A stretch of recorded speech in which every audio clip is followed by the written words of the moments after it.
ateina metas pabandyti užvesti variklį. Čia jis dabar šiuo metu motociklo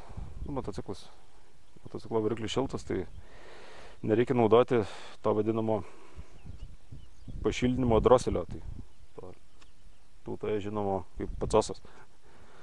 Nes čia yra karburatorinis motociklas ir ant jo tas dalykas kaip ir privalomas.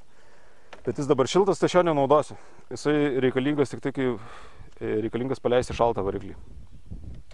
Ką, jungiu degimą, sudirbo siurbliukas. Ir variklis dirba. Kažkodėl. 600 kubinių centimetrų varikliui kažkur optimalus laisvų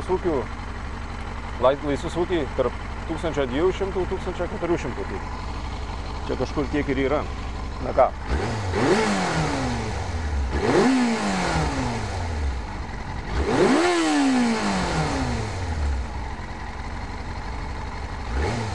Ant variklio jaučiasi toks netolygumas, bet irgi, kai variklis šaltas, mes jam leidžiam padirbti iki darbinės temperatūros, pageidautina netgi iki ventiliatoriaus įsijungimo temperatūros. Tai čia bus kažkur 107 laipsniai, tiksliai negaliu pasakyti, bet kažkur tiek. Sušildę variklį iki tos temperatūros, tada, jeigu tikrai šitas motociklas domina, galim bandyti su juo pravažiuoti. Pravažiavus irgi reikia tikrinti pavaras, kaip jos junginėjasi. Iš pirmo į antrą, iš antro į trečią, visas pailiui, taip pačiai žemyn. Jos turi jungtis sklandžiai, gražiai, be jokių garsų. Ir pabandom junginėti įvairiai, ir su sankaba, ir be sankabos, įvairiais būdais, kad visai išbandyti motociklą. Taip pačiai išbandom ir stabdžiai.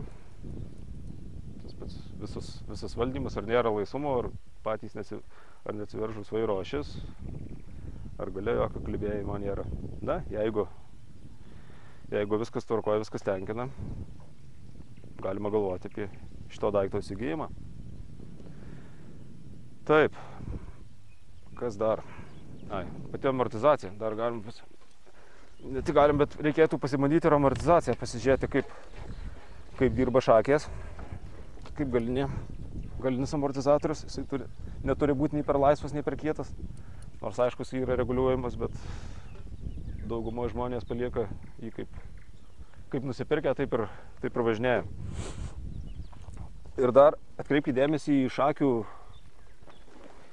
ar nebuvo tvarkytos šakės. Tai aš labai gerai nesimato, bet taip pasižiūrėjus, turėtų jos būti idealiai lygios. Jokių bangelių, jokių įbrėžimų. Nes jeigu yra ant darbinio paviršiaus, čia kažkokie įbrėžimai, jau automatiškai gali sugadinti šakių riebokšlius. Ir tada pradės sunktis tepalas, jisai bėgs ant stabdžių diskų, nebus nei pakabos, nei stabdžių.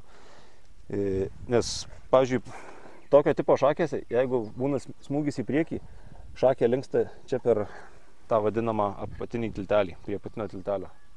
Jis linksta ir jeigu būna tvarkoma, tai lieka arba bangelės, arba dažnai dar galima pagal viršų išlindimą šakių pernelyg didelį galima spręsti, kad galbūt pabandyta tą bangelę paslėpti įstūmus šakės į patį tiltą.